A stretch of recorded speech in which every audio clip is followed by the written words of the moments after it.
आपको 90 सेकंड की राम कथा सुना दूं अगर आप कहेंगे, और इसलिए सुना रहा हूं, युवान पीढ़ी बैठी है, 9 दिन की राम कथा सुनने हमारी माताएं बहनें तो जा पाती हैं, पर मेरे युवान भाई बहन नहीं जा पाते। इसलिए राम जी ने मुझे आदेश किया कि 90 सेकंड की राम कथा सुनाओ। आप मुझे अनुमति देंगे तो मैं 90 सेकंड की राम कथा सुनाता हूं। उसका कारण सिर्फ इतना है, हमारे एक मित्र ने, सांसद जी, उनकी धर्मपत्नी ने उनसे पूछा कि मैं प्रवचन सुनने के लिए, बहुत बड़े महाराज जी आए, उनके प्रवचन सुनने चली जाऊं।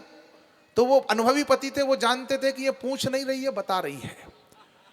तो उन्होंने कहा चली जाओ, जानते थे कि अगर हमने इसे प्रवचन सुनने से रोका तो ये देगी, फिर हमसे ये प्रवचन सुने नहीं जाएंगे। तो वो चली गई। भाभी जी शाम को आई तो उनसे भाई साहब पूछा कि क्या कहा महाराज जी ने प्रवचन में? बोले बहुत भीड़ थी प्रवचन में, पूरा पंडाल खचाखच भरा था। बोले महाराज जी ने क्या कहा? बोले सांसद जी, विधायक जी, पूर्व जिलाध्यक्ष जी सब आए थे, शहर के सारे गणमान्य लोग, बहुत अच्छी कार्य कथा हुई है। बोले महाराज जी ने क्या कहा? बोले जाम बहुत लगा था, गाड़ियां बहुत थी। बोले महाराज जी ने क्या कहा? वो प्रवचन सुनाओ देवी। बोले 2 बजे भंडारा शुरू हो गया था और जब मैं आई हूं तब तक भंडारा चल रहा था। तो उन्होंने कहा ये सब ठीक है, पर ये बताओ कि महाराज जी ने क्या कहा? तो उन्होंने कहा कि तुम अगर तय कर चुके हो कि तुम्हें लड़ना है तो फिर ये लड़ाई कोई नहीं टाल सकता। मैं उस पीढ़ी के लिए ये 90 सेकंड की राम कथा सुना रहा हूं जिसको मुझे लगता है कि, और इस कथा में एक अंतर है कि आपको सुनने के बाद कोई दान नहीं देना है, अगर बात समझ में आ जाए तो देश धर्म संस्कृति के लिए कोई योगदान देना है। मैं योगदान की कथा आपको सुना रहा हूं। एक लड़का महाराज जी से विनोद कर रहा था, संत से। बोले महाराज जी क्या पढ़ रहे हो? बोले वो रामायण पढ़ रहा हूं। वो पति पत्नी दोनों हनीमून पर जा रहे थे, भोपाल स्टेशन की घटना है। तो उन्होंने कहा महाराज जी क्या पढ़ रहे हो? बोले रामायण पढ़ रहा हूं। बोले कितनी बार पढ़ी? बोले 184 बार पढ़ी है। बोले महाराज जी ऐसा क्या है लिखा है इसमें कि 184 बार पढ़ ली? महाराज जी ने कहा बेटा ये तो पता नहीं कि क्या लिखा है, पर यह भी नहीं पता कि क्या नहीं लिखा है।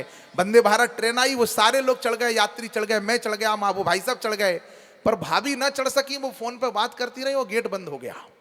तो वो भाई साहब व्याकुलता के साथ ढूंढ रहे थे कि चैन ढूंढने कहाँ चैन लगी है। तो महाराज जी ने फिर उनको पकड़ लिया। बोले बेटा तुम मुझसे पूछ रहे थे कि इस रामायण में क्या लिखा है, रामचरितमानस में क्या लिखा है। बेटा तुमने अगर एक बार ये पढ़ी होती तो तुम्हारी पत्नी स्टेशन पर ना छूटती। बोले महाराज जी ऐसा इसमें क्या लिखा है? बोले इसमें लिखा है सिया चढ़ाए चढ़े रघुराई। पहले नाव में सिया जी को चढ़ाया जाता है, प्रिया को चढ़ाया जाता है, तब जाकर के खुद चढ़ा जाता है। इसलिए मेरे भाई सनातनी भाइयों की मत पूछना कि क्या है इस कथा में, सोचना कि क्या नहीं है इस पावन प्रथा में।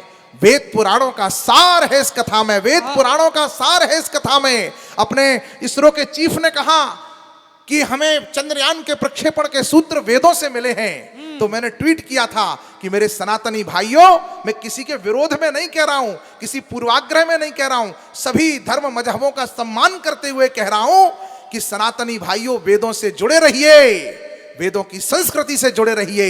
जो लोग वेदों से नहीं जुड़े रह सके उन्हीं के नाम आज दुर्भाग्य से नावेद और जावेद हैं। वेद पुराणों का सार है इस कहानी में, समाया सारा संसार है इस कहानी में, समाज शास्त्र की संकल्पना है इस कहानी में, कर्तव्य पूर्ण जीवन की कल्पना है इस कहानी में। कर्म प्रधान विश्व करी राखा, जो जस करई सो तस फल चाका।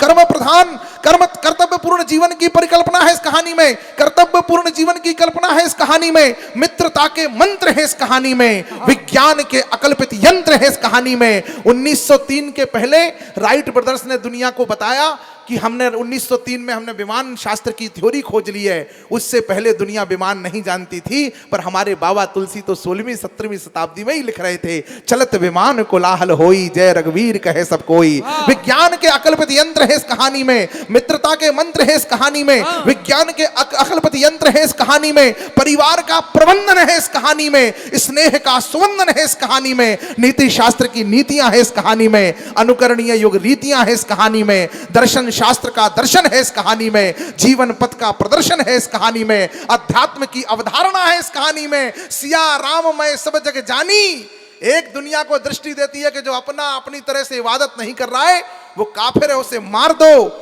एक हमारी दृष्टि है सनातन की, जो दुनिया को बताती है कि सब में राम देखो, सब में सीता देखो। सियार अध्यात्म की अवधारणा है इस कहानी में। धर्म युक्त नर में नारायण देखने की दृष्टि सनातन देता है कि अध्यात्म की अवधारणा है इस कहानी में, धर्म युक्त धारणा है इस कहानी में, प्रेम की प्रणति है इस कहानी में, शत्रुता की भी सदगति है इस कहानी में, शत्रुता की भी सदगति है इस कहानी में, प्रतीक्षा है इस कहानी में, तितिक्षा है इस कहानी में, अर्पण है इस कहानी में, तर्पण है इस कहानी में। श्रद्धा से श्रवण करिएगा तो जानेंगे संपूर्ण जीवन का दर्पण है इस कहानी में। इसीलिए हे राम के बेटो, कर्म के पथ को अपनाओ।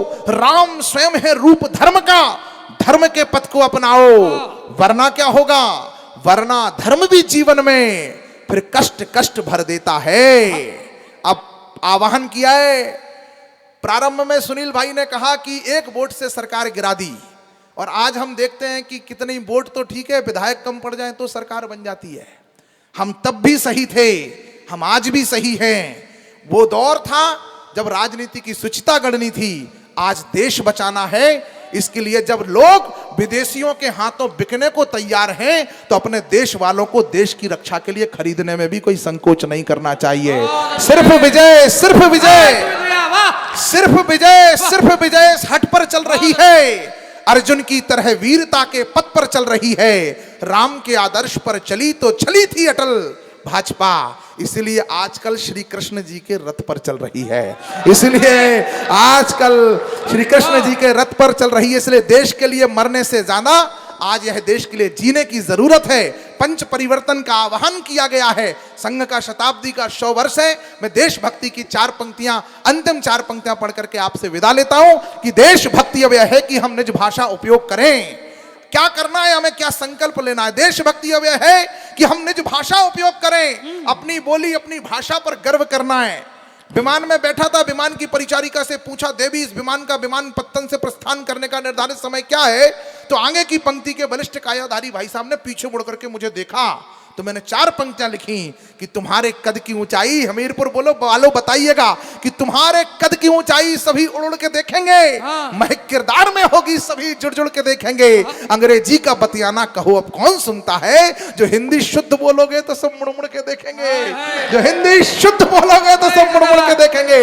इसलिए देशभक्ति अब यह है कि हम निज भाषा उपयोग करें, स्वदेशी जीवन शैली हो, स्वदेशी उपभोग करें, स्वदेशी जीवन शैली हो। दूसरा आग्रह स्वदेशी का आग्रह किया है।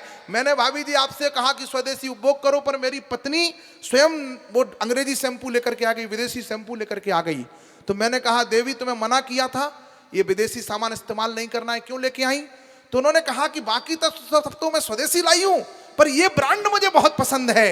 तो मैंने जो उनसे कहा वो आपसे कह रहा हूं कि देश के सम्मान से ज्यादा पसंद है, हमारे स्वाभिमान से ज्यादा पसंद है, और ये ब्रांड तुम्हें अगर ज्यादा पसंद है तो बताओ देवी, क्या सैनिकों की जान से ज्यादा पसंद है? स्वदेशी जीवन शैली हो, स्वदेशी उपभोग करें। बिजली पानी ईंधन को अच्छे नागरिक कर्तव्य तीसरा आग्रह है। बिजली पानी ईंधन को हम तनिक नहीं बर्बाद करें। ऐसा कुछ करने से पहले भारत मां को याद करें, और याद करें दुश्मन को हम, और राष्ट्रद्रोह पर चोट करें। वो वक्त को गुजारने की राह देख रहे हैं, चुन चुन कर मारने की राह देख रहे हैं। ना कोई सुधरा है, ना वो सुधरेंगे कभी, सिर्फ योगी जी के हारने की राह देख रहे हैं। याद करें दुश्मन को हम, और राष्ट्रद्रोह पर चोट करें। 19 साल के लड़के ने पूछा, भैया पहली बार वोट डालने जा रहा हूं, किसको वोट करूं? जो उस लड़के से कह देता कि इसको वोट करो, तो मेरा कवि धर्म खंडित हो जाता, क्योंकि कवि को निष्पक्ष होना चाहिए। और अगर मैं कह देता कि उस पार्टी को वोट करो, तो फिर मेरा धर्म ही खंडित हो जाता। मैंने बीच के मार्ग निकाल करके 4 पंक्तियां कही जो मेरे पहचान की बनी कि ऐसा करना भाई जिसमें मान तुम्हारा हो, सारा भारत जय बोले जयगान तुम्हारा हो, आने वाले वर्षों में तुम्हारे ही पास रहे जो भी अब तक प्लाट और मकान तुम्हारा हो।